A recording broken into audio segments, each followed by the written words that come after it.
Здравейте на всички, казвам се Асен Иванов. Днес е петия ден, от който вече не се храня.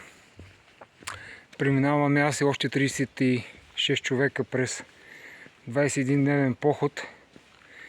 Така нареченият поход 1 милион стъпки в името на Господ. Намирам се в Румъния. Тук е уникално. Даже мога да покажа къде се намирам точно. В най-големия им парк. Чехлево се казва. Чувстваме се уникално. Никой от нас вече не се храни в продължение на 5 дни.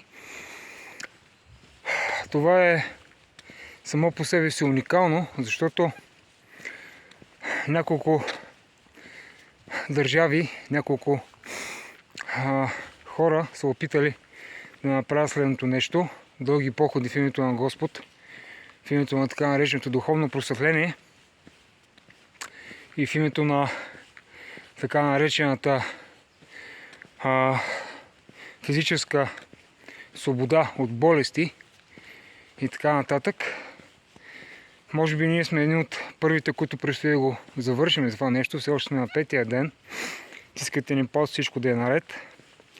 Това е моето първо видео, което публикувам в социалните мрежи. Надявам се, че всичко това, което предстои да публикувам и занапред, ще бъде от полза на много хора. Има много дълги истории за разказване. Накрая се престраших да започна да публикувам видеа, чрез които да достигна на все повече хора, защото мисля и вярвам, че това, което вършим тук, е само по себе си много вдъхновяващо.